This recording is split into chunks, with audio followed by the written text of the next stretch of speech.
जो अकेला बैठता है, अकेला सोता है, अकेला चलता है, जो मेहनती है और अकेले ही खुद को नियंत्रित करता है, उसे जंगल के एकांत में आनंद मिलेगा।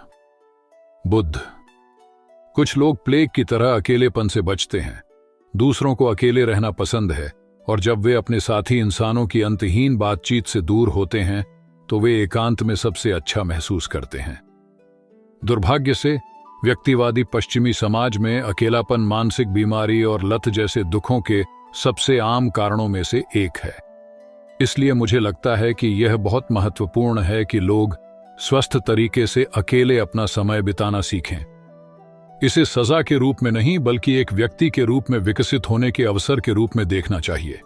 इसलिए मैं आपको अकेले रहने के 4 स्वस्थ तरीके प्रस्तुत करता हूं।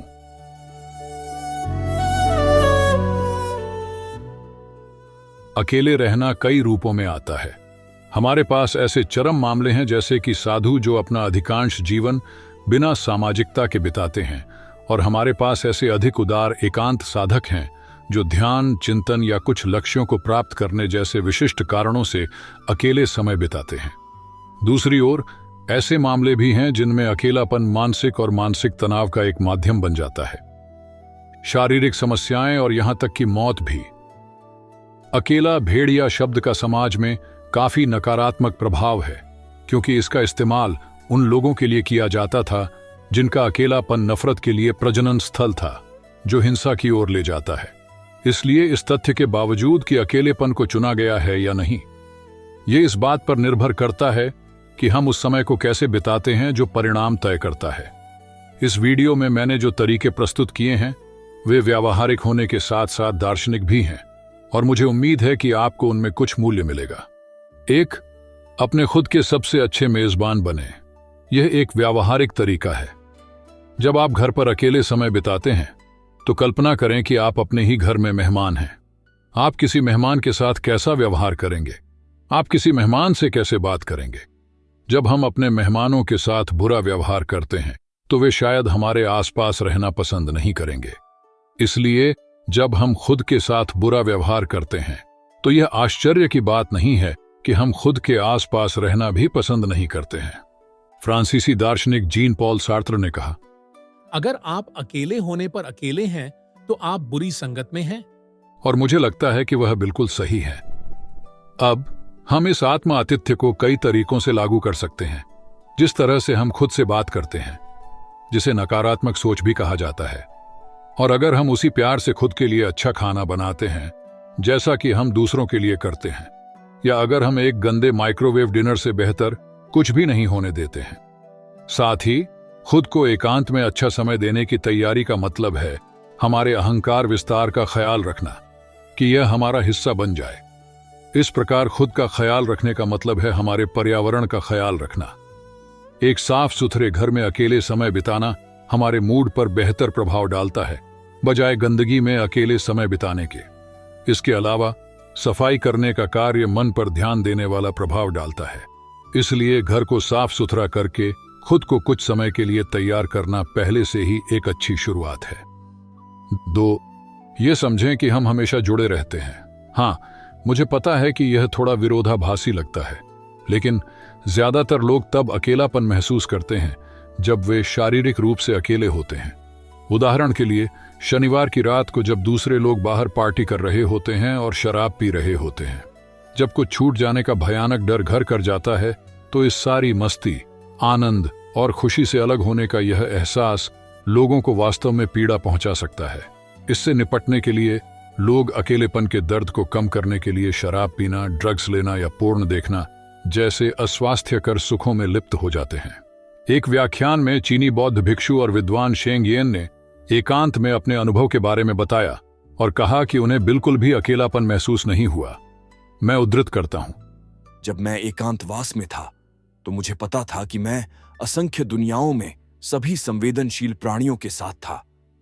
भले ही मैं एक छोटे से बंद कमरे में अकेला लग रहा था, लेकिन वास्तव में मैं कई चींटियों के साथ था जो अंदर घुसने का रास्ता खोज रही थीं, और झोपड़ी के चारों ओर कई कीड़े थे जो शाम को तरह तरह की आवाजें निकालते थे। उद्धरण समाप्त। अकेलापन सिर्फ एक धारणा है। हम अकेलेपन को कुछ बुरा और भयानक मान सकते हैं, और हम किसी खास परिस्थिति को अकेलापन मान सकते हैं, भले ही हम अकेले ना हों। जैसा कि स्टोइक दार्शनिक एपिक्टेटस ने कहा, मनुष्य चीजों से नहीं बल्कि उन सिद्धांतों और धारणाओं से परेशान होते हैं जो वे चीजों के बारे में बनाते हैं। उद्धरण समाप्त। इसलिए यही कारण है कि कुछ लोग समूहों में अकेलापन महसूस करते हैं, जबकि अन्य अकेले होने पर जुड़ाव महसूस करते हैं। वास्तव में इस दुनिया में सब कुछ जुड़ा हुआ है। हम सभी एक बड़े ब्रह्मांड का हिस्सा हैं और हम सभी एक ही चीज से बने हैं। यहाँ धरती पर हम एक ही मिट्टी से आते हैं, एक ही हवा में सांस लेते हैं, एक ही पानी पीते हैं। अगर हम यह समझ लें तो हम अकेले कैसे रह सकते हैं। 3. इसके साथ बैठो। हर समय लोगों के आसपास रहना वास्तव में हमारे अंदर क्या चल रहा है उससे बचने का एक बढ़िया तरीका है। जिन लोगों को हर समय दूसरों के आसपास रहने की जरूरत होती है, जो अकेले समय बिताते हैं, उस आत्म टकराव से बचने के लिए सब कुछ करते हैं और अपने आंतरिक जीवन के अनुभव को अल्पकालिक सुख से दबा देते हैं। यह दुर्भाग्यपूर्ण है, क्योंकि अकेले रहना आत्मनिरीक्षण के लिए एक बेहतरीन अवसर है। अंदर की ओर जाने से हम यह पता लगा सकते हैं कि हमें क्या परेशान कर रहा है, हम क्या बदलना चाहते हैं, इत्यादि। कभी कभी इन बातों पर विचार करना मुश्किल होता है, लेकिन ऐसा करने से हमें लंबे समय में बहुत मदद मिल सकती है।